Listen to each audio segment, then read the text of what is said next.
As parábolas de Jesus, o reino na prática cristã. Graça e paz, irmãos. Uma alegria estar aqui hoje, também uma grande responsabilidade de compartilhar com os irmãos essa palavra que eu creio que transforma vidas. Tem transformado a minha vida e eu creio que transforma a vida do ser humano. Bom, a gente está refletindo em algumas parábolas aqui durante essa série e já foi falado muito a respeito de uma imagem comum que era cotidiano daquele povo até então, a agricultura. Alguém se lembra aqui de alguma parábola que fala acerca da agricultura? Vocês estão lembrados? E hoje a gente vai mudar um pouquinho. Porque hoje nós vamos falar a respeito da agropecuária. Na verdade, nós vamos falar a respeito daquela atividade pastoril, dos rebanhos. Nós vamos falar a respeito das ovelhas e, acima de tudo, do pastor. Então, para a gente ter uma clareza aqui, um pouquinho desse contexto, o pastor e as ovelhas eram figuras muito familiares para os judeus. Eles estavam acostumados a ver ali os rebanhos, os pastores. Isso era muito comum. E Jesus vai usar essas figuras para ensinar verdades espirituais para aquele povo. E no Antigo Testamento, irmãos, nós já vemos muitas citações a respeito de pastores. Quem é que consegue me citar um pastor muito conhecido da Bíblia? Davi. E a gente vê em outras partes do Antigo Testamento a figura do pastor e das ovelhas. Em Ezequiel, irmãos, 34, Deus levanta aquele profeta, Ezequiel, para falar contra os líderes daquela época. E ele chama aqueles falsos líderes de falsos pastores. E aquele povo de Israel, ele chama de ovelhas, de rebanho. E Deus ali condena aqueles falsos líderes pelo que eles estavam fazendo com o povo. E esses falsos líderes, Deus também fala, depois ali no final do capítulo, que o próprio Deus será o pastor daquele povo. Será o pastor daquele rebanho, o próprio Deus, e condena aqueles falsos líderes. Onde mais? Nós vemos nos Salmos a citação, essa figura de pastor, de ovelha. O Salmo 23, tão conhecido, que Davi fala: o Senhor é o meu pastor e de nada eu terei falta. Assim como em outros lugares da Bíblia. Então era algo muito comum, irmãos, para aquele povo, a figura do pastor. O pastor era uma profissão. E vamos falar um pouquinho das ovelhinhas.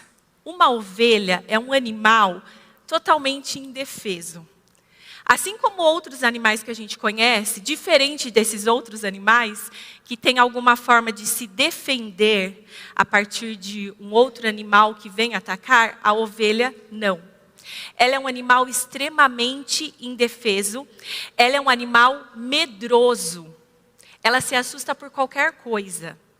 E ela se sente segura com a voz do seu pastor. Inclusive, algo tão interessante, a ovelha reconhece a voz do seu pastor. E é através da voz, do chamamento do pastor, ela reconhecendo a voz, que ela segue o pastor. A ovelha não vai seguir qualquer estranho. Ela segue o seu pastor com quem ela já está acostumada. É algo peculiar da ovelha. Então, um animal medroso, um animal indefeso e um animal que ele se sente protegido, ele é guiado através do seu pastor, da voz do pastor. Aqui, só para a gente também explicar um pouquinho mais, desse pastor, que ele trazia segurança, proteção, cuidado com aquela ovelha, ele usava alguns instrumentos que a gente vê aqui narrados na Bíblia. Qual o instrumento que Davi usou para matar o gigante? A funda.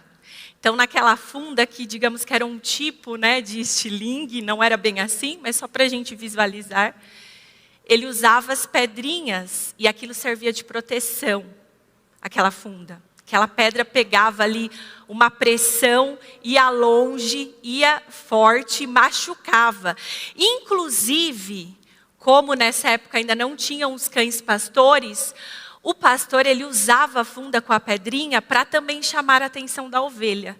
Ele jogava a pedrinha na frente da ovelha, quando ela estava indo muito para longe. Imagina um rebanho cheio de ovelhas.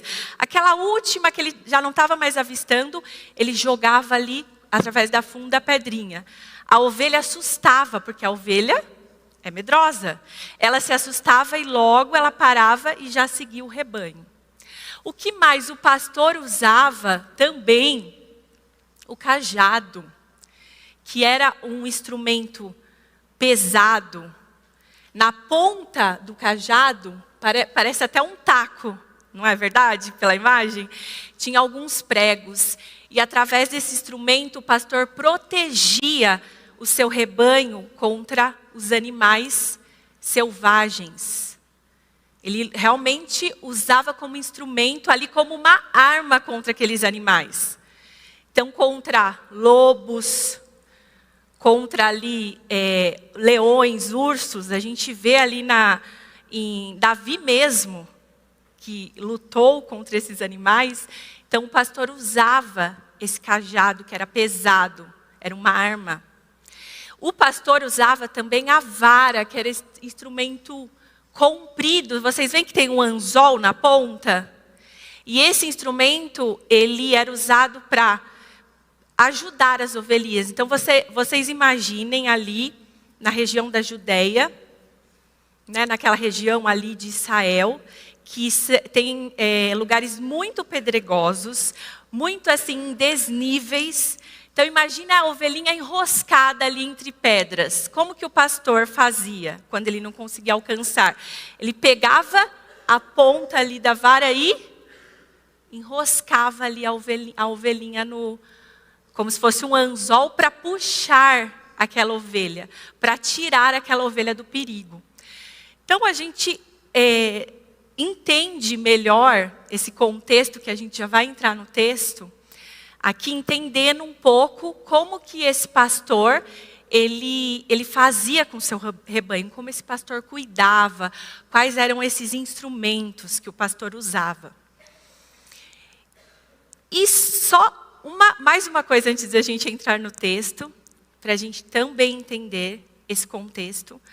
A gente vai ler aqui o capítulo 10. Mas se a gente voltar no capítulo 9, é a cura do cego de nascença. Irmãos, essa cura foi extraordinária, porque não foi um homem que via, perdeu a visão e voltou a ver. Foi um homem que nunca, jamais tinha enxergado. Ele era um cego de nascença. Isso era extraordinário, esse milagre. Mas os fariseus, eles queriam, de alguma forma, pegar Jesus, de alguma forma prender Jesus, acusar Jesus. Então os fariseus, ao invés de olhar para aquele milagre e adorar a Deus, ter compaixão daquele homem que nunca tinha enxergado e agora ele podia ver, eles queriam de alguma forma diminuir tudo isso. Para quê? Para prender Jesus, para acusar Jesus. Jesus curou esse homem num sábado. E como Jesus fez? Ele usou a saliva e terra, que fez um lodo para passar nos olhos. E isso não podia ser feito aos sábados. Isso caracterizava-se como um trabalho. E olha só, em vez daqueles homens, daqueles fariseus, mestres da lei, olharem para aquele grande milagre que Deus tinha operado, eles queriam acusar, porque Jesus tinha curado no sábado. E eles não aceitavam essa cura de maneira nenhuma. E é nesse contexto, continuando, depois dessa cura que acabara de acontecer, com aquele interrogatório, com aquele homem, com os pais daquele homem, e os fariseus interrogavam várias vezes, Jesus vem com essa palavra que nós vamos que nós vamos ler aqui. Está lá em João, capítulo 10. Eu lhes asseguro que aquele que não entra no aprisco das ovelhas pela porta, mas sobe por outro lugar, é ladrão e assaltante. Aquele que entra pela porta é o pastor das ovelhas. O porteiro abre-lhe a porta, e as ovelhas ouvem a sua voz. Ele chama as suas ovelhas pelo nome, e as leva para fora. Depois de conduzir para fora todas as suas ovelhas, vai adiante delas. E estas o seguem porque conhecem a sua voz. Mas nunca seguirão a um estranho. Na verdade, fugirão dele, porque não reconhecem a voz de estranhos. Jesus usou essa comparação, mas eles não compreenderam o que lhes estava falando. Então Jesus afirmou de novo: digo-lhes a verdade, eu sou a porta das ovelhas. Todos os que vieram antes de mim eram ladrões e assaltantes, mas as ovelhas não os ouviram.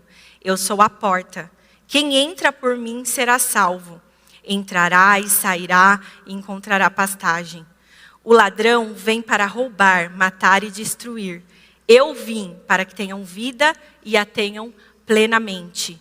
Eu sou o bom pastor dá a sua vida pelas ovelhas. O assalariado não é o pastor a quem as ovelhas pertencem. Assim, quando vê o lobo, vem, abandona as ovelhas e foge. Então o lobo ataca o rebanho e o dispersa. Ele foge porque é assalariado e não se importa com as ovelhas. Eu sou o bom pastor, conheço as minhas ovelhas e elas me conhecem, assim como o Pai me conhece e eu conheço o Pai, e dou a minha vida pelas ovelhas. Pai querido, eu peço aqui, Senhor, que o Senhor, mais uma vez, Pai, nos ensine através da Tua palavra, que é tão poderosa, Senhor. Que o nosso coração esteja preparado para ouvir as Tuas verdades, Pai, que mudam, que transformam as nossas vidas, Pai.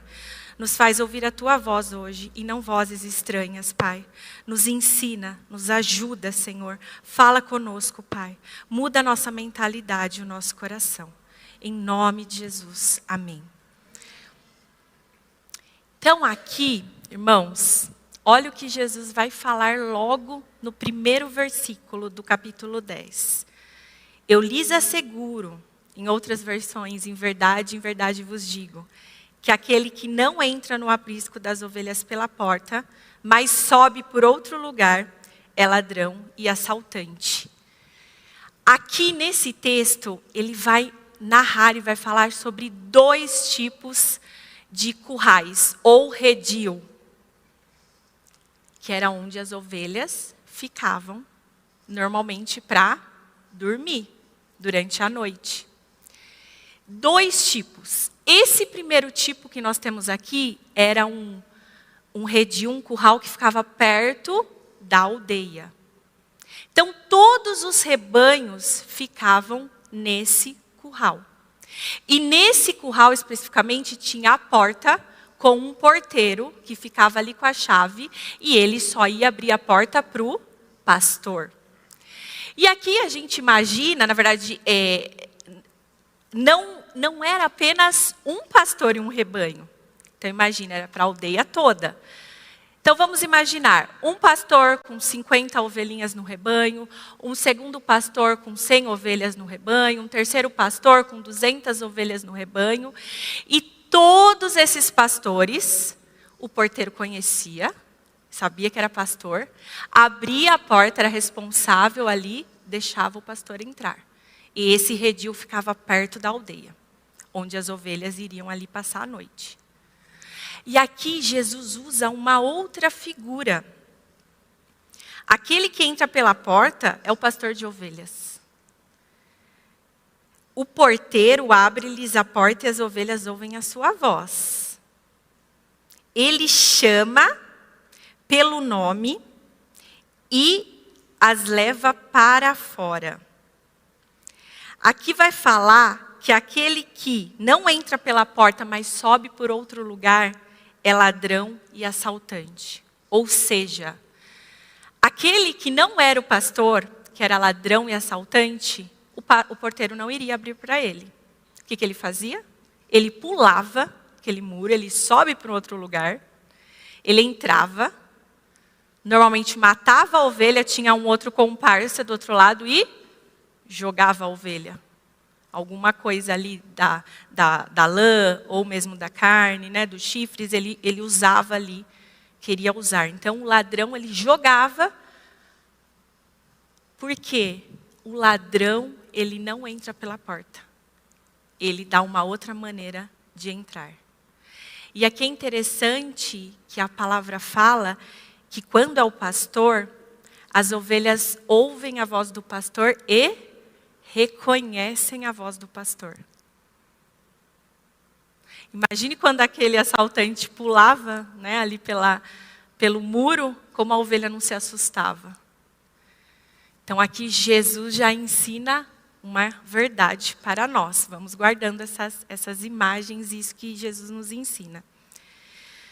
Bom, depois de conduzir para fora todas as suas ovelhas, vai adiante delas e estas o seguem porque conhecem a sua voz. Mas nunca seguirão a um estranho. Na verdade, fugirão dele. Elas têm medo, vocês lembram que elas só conhecem a voz do pastor? Porque não reconhecem a voz de estranhos. Jesus usou essas comparações, essa comparação, mas eles não compreenderam o que Jesus estava falando. Eles ficaram sem compreender. Era uma linguagem deles ali, eles, né, a parte das ovelhas, tal, estava muito claro para eles do pastor, mas eles não entenderam o que Jesus queria falar com isso. E aí o mestre Jesus continua. Então Jesus afirmou de novo: digo-lhes a verdade, eu sou a porta das ovelhas. Todos os que vieram antes de mim eram ladrões e assaltantes, mas as ovelhas não os ouviram. Eu sou a porta, quem entra por mim será salvo. Aqui Jesus é bem mais claro, não é, irmãos?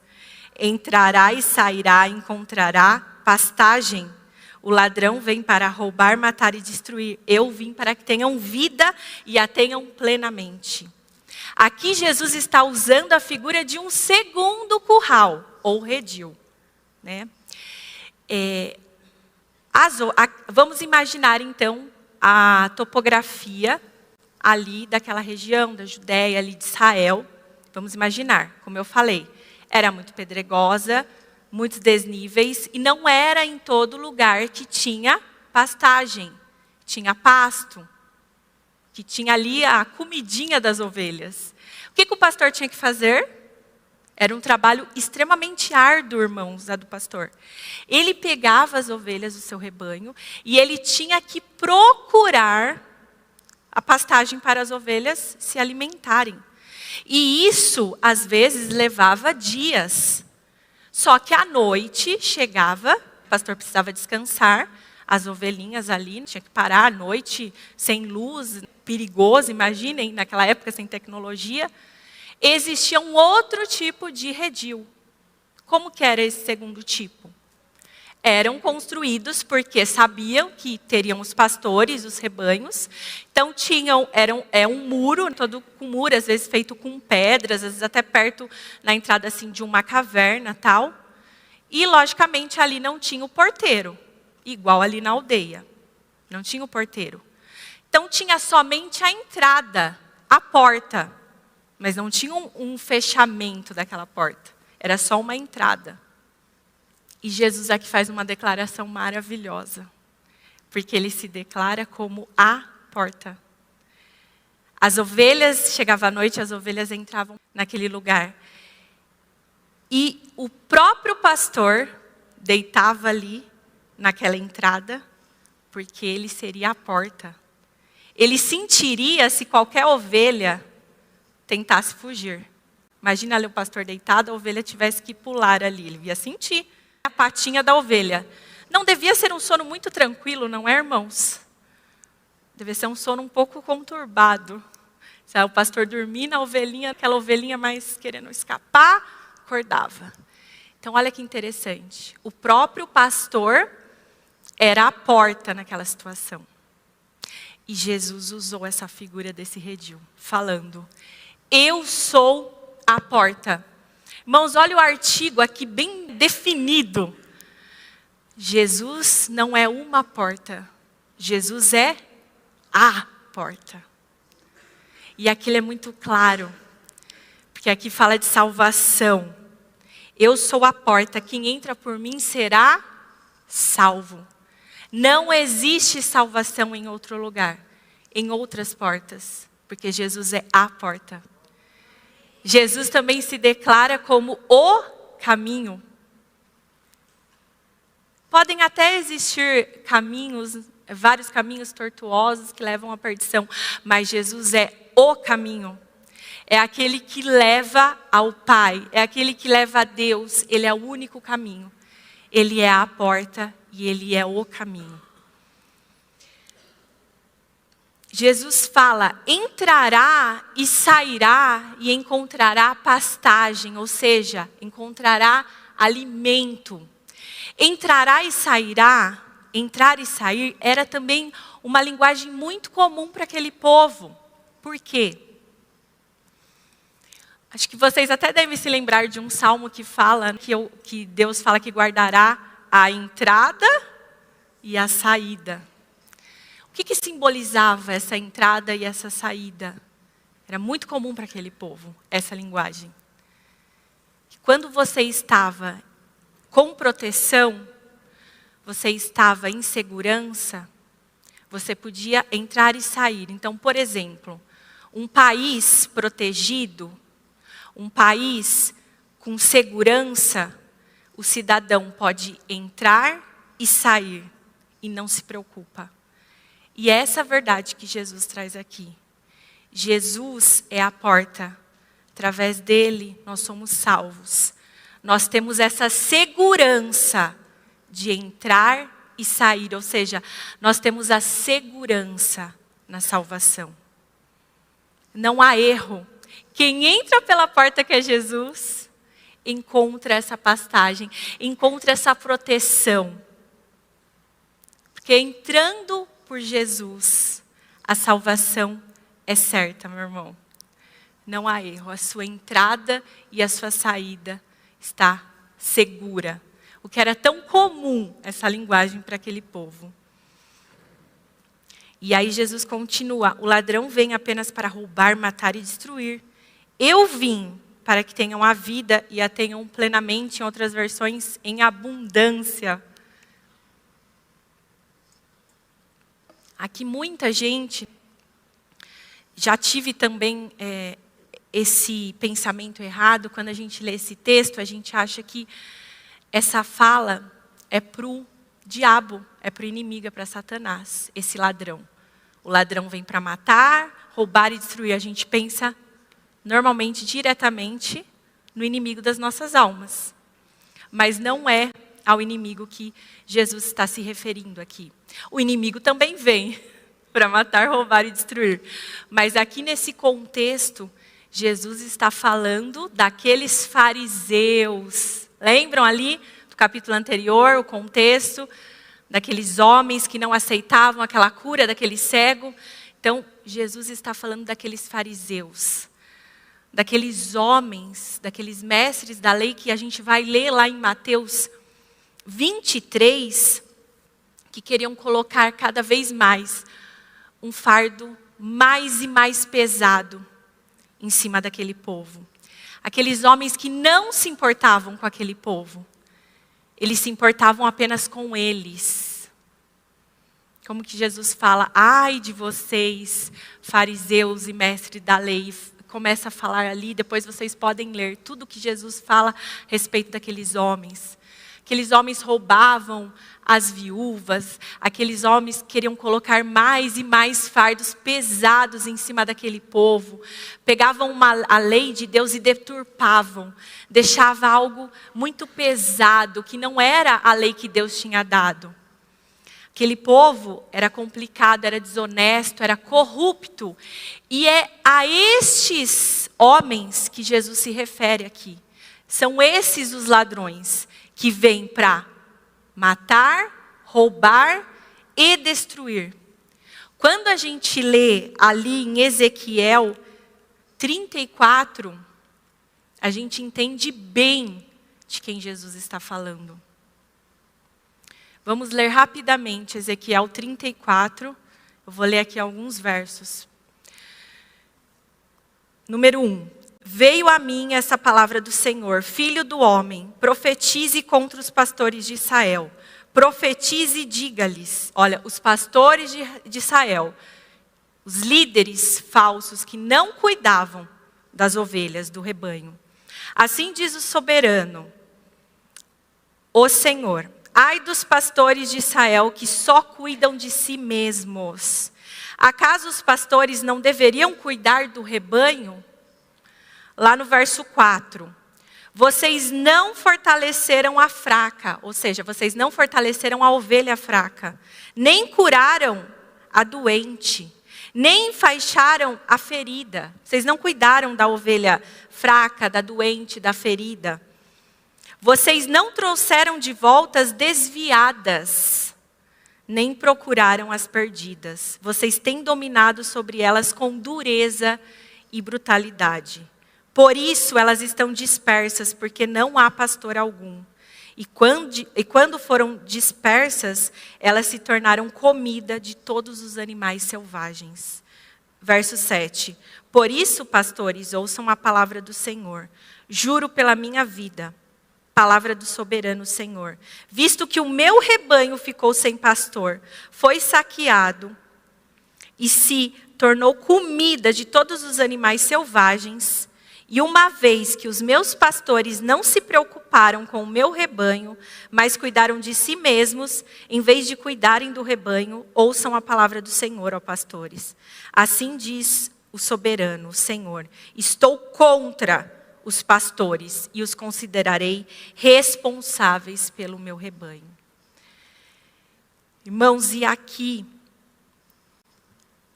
Jesus está falando dos fariseus, do mestre da lei, assim como no Antigo Testamento, naquela profecia de Ezequiel, contra aqueles falsos pastores. E aqui é uma responsabilidade muito grande, inclusive sobre a minha vida e sobre a vida de toda a liderança. Deus coloca responsabilidade sobre a liderança. Cristo coloca essa responsabilidade sobre nós, para cuidar, apacentar essas ovelhas que são dele. E ai de nós que temos a responsabilidade, se não cuidarmos desse rebanho. É algo muito sério, porque nós estamos falando da noiva de Cristo. Por quem Deus enviou o seu único filho, que deu a sua própria vida. É uma responsabilidade muito grande. E Deus deixa claro aqui o que acontecerá com esses pastores. Deus cobrará essas vidas. Então aqui Jesus fala diretamente. O ladrão vem apenas para roubar, matar e destruir, ou seja, esses falsos pastores. Eu vim para que tenham a vida e a tenham plenamente. Outras pessoas chegaram antes de Jesus, se dizendo os grandes mestres, os libertadores, falando que seriam líderes políticos, libertadores, mas Jesus deixa claro. Eu vim para que tenham vida e a tenham plenamente. Essa vida é plena. Essa vida é em abundância. Essa vida é completa. Só Jesus tem a vida completa para o ser humano. Só Jesus pode dar essa perfeição. E aí essa palavra que eu falo, não é a perfeição dessa terra, mas é algo que enche o nosso interior, que nada mais nos faz falta. Só Ele, o bom pastor, pode nos dar essa vida em abundância. E aí Jesus vai usar mais uma figura. Ele usou a figura da porta, que Ele mesmo é a porta, e agora Ele vai usar mais uma figura. Versículo 11. Eu sou o bom pastor. Irmãos, olha que continuação maravilhosa, que verdade maravilhosa. O bom pastor dá a vida pelas ovelhas. O bom pastor dá a vida pelas ovelhas. Por que Davi lutou ali com aqueles animais? Porque ele dava a vida pelas ovelhas. Ele era um bom pastor. Aqui Jesus fala, aqui na NVI está falando, o assalariado não é pastor, é quem as ovelhas pertencem. Tem uma versão que eu gosto mais que fala, o mercenário. Acho que fica mais claro essa palavra, o mercenário. O que seria isso? Algumas vezes precisavam se contratar pastores para estarem ali ajudando. E esses eram os assalariados. Eles não eram os verdadeiros pastores. Mas esses homens eram mercenários, porque eles estavam ali apenas pelo dinheiro, pelo pagamento. Eles não se importavam com as ovelhas. Eles queriam só o pagamento. Aí o que fala aqui? Quando chegava o lobo, o que ele fazia, o mercenário? Fugia, porque ele não se importava com as ovelhas. Ele não ia dar a sua vida pelas ovelhas. Então o que ele fazia, o mercenário? Fugia. Aqui para a gente entender melhor essa linguagem, vamos pensar num profissional. Num mau médico. Num mercenário. Então, um mercenário, um médico mercenário, ele não se importa com a vida dos pacientes.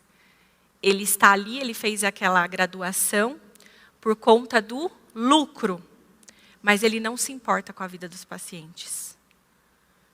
É lógico que ele tem ali o seu sustento, mas o mercenário, o mau médico, ele só visa o lucro, o dinheiro, e não a vida do paciente.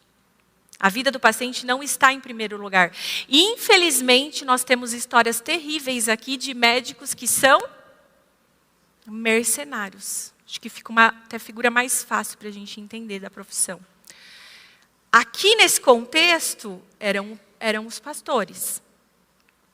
Então, o bom pastor, aquele que realmente é dono daquela ovelha, ele dá a vida pelas ovelhas. Quando chega o lobo, o que ele vai fazer? A gente viu lá a imagem do cajado, aquele instrumento, aquela arma. Então ele vai lutar com o lobo, ele vai jogar a pedrinha, ele vai fazer de tudo para proteger o seu rebanho.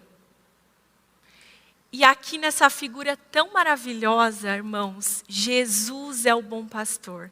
E ele deu a própria vida pelas ovelhas.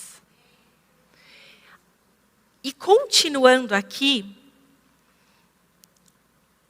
a gente vê que tem algo tão maravilhoso.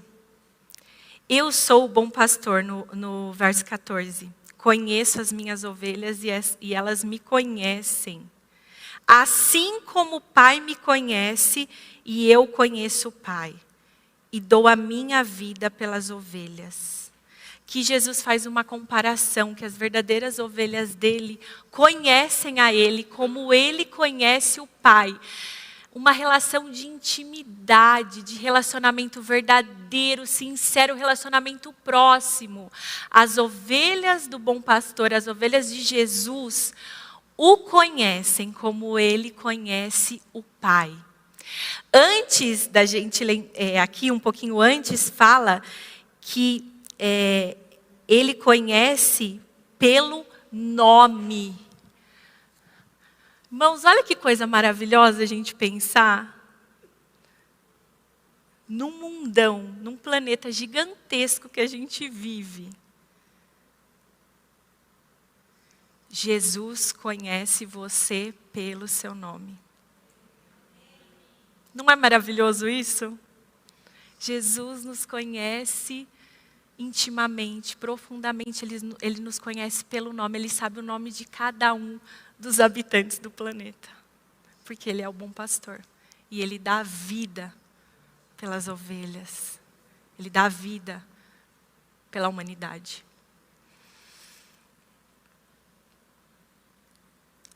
No 16, e aqui há um presentão para nós, os gentios. Tem aqui algum judeu? Filho de mãe judia? Tem alguém? Não. Então todos nós somos gentios, beleza? Quem não é judeu é gentil. E aqui nós temos um presentão para nós, que somos gentios. 16. Tenho outras ovelhas que não são desse aprisco. Ali, qual era aquele aprisco específico? O povo judeu, os judeus. Jesus tem outras ovelhas que não são desse aprisco. Obrigado, Senhor. É necessário que eu as conduza também. Elas ouvirão a minha voz e haverá um só rebanho e um só pastor. Gente, que maravilhoso isso. Diante de Cristo não há mais diferença entre judeus e gentios, porque agora nós somos um só rebanho, porque há um só pastor. Obrigado, Senhor, isso é maravilhoso. É necessário que eu as conduza também, elas ouvirão a minha voz e haverá um só rebanho, um só pastor. Por isso é que meu Pai me ama, porque eu dou a minha vida para retomá-la. Ninguém a tira de mim, mas eu a dou por minha espontânea vontade. Uma outra verdade aqui que o Evangelho nos ensina, que Jesus nos ensina tão claramente. Irmãos, Jesus não foi morto pelos judeus, pelos soldados, romanos. Jesus não foi morto por conta de Judas. Jesus não foi morto por aquele povo que queria que ele morresse, que acusou, pelos fariseus. Jesus deu a sua vida de forma espontânea. Ninguém matou Jesus porque Ele é o próprio Deus.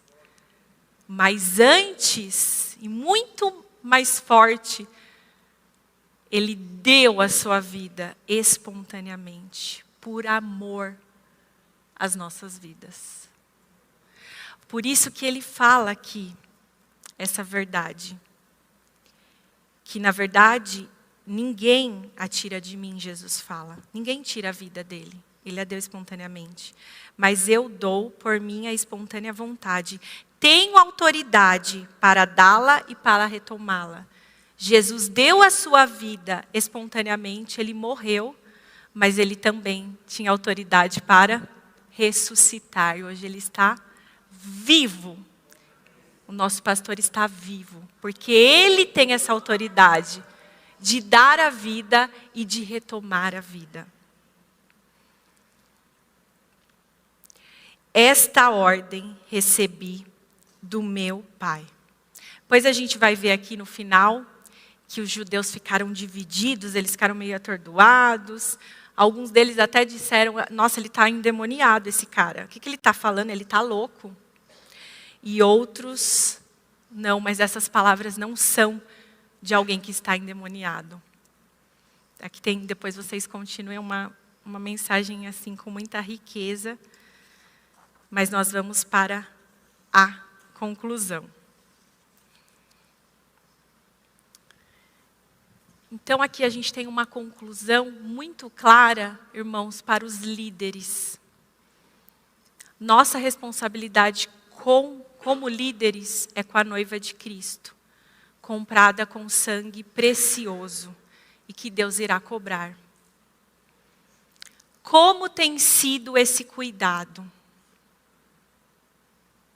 Estamos dispostos a amar o rebanho verdadeiramente? Cuidar desse rebanho verdadeiramente? Isso realmente nos importa? As ovelhas, aquelas que estão distantes, aquelas que estão perdidas, essas ovelhas, as ovelhas nos importam de verdade? Nós somos esses pastores a quem Cristo designa, ou nós somos esses maus pastores, esses falsos líderes? E tudo isso será cobrado. Segunda conclusão que nós temos aqui nessa mensagem tão poderosa, nesse texto tão poderoso. Jesus é a porta. Somente em Jesus existe salvação. Pode ser que você até hoje procurou em muitas portas, mas só Jesus é a porta. Quem entra através dessa porta, entrará, sairá e encontrará pastagem, encontrará proteção, salvação, chega ao Pai, a vida eterna, a esperança. Jesus é a porta. Outra conclusão desse texto, irmãos, Jesus é o bom pastor.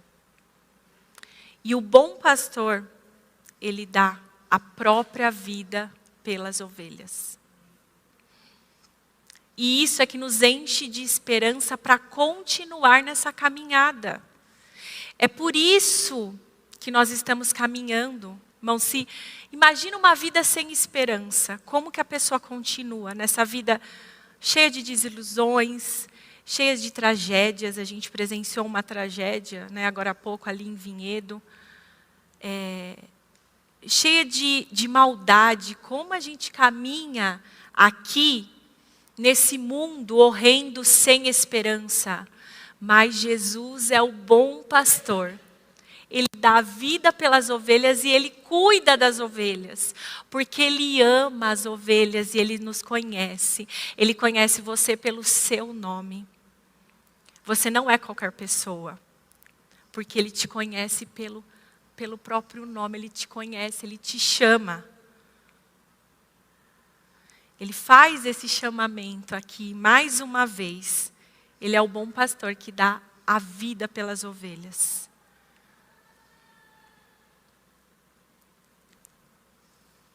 Terceira conclusão. As ovelhas reconhecem a voz do pastor e o seguem. Qual voz temos ouvido e seguido? Você crê realmente que Jesus é o seu bom pastor? Se você crê, você tem descanso. Mas se por acaso está vindo aí vozes estranhas que têm te tirado essa esperança, pensa bem se você não tem que realmente se entregar a esse bom pastor, entrar por essa porta.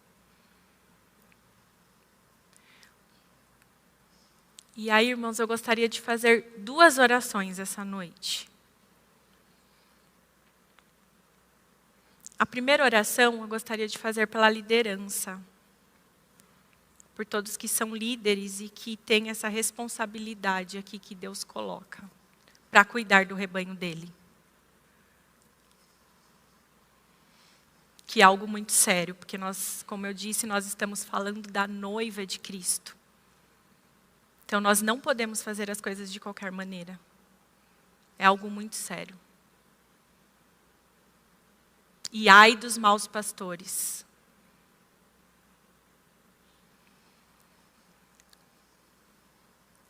Gostaria de pedir para todos fecharem os olhos. E essa oração específica será feita pela liderança. Senhor Jesus, muito obrigado pela Tua palavra. A Tua palavra, Pai, que nos constrange, Pai, que nos ensina verdades eternas, espirituais.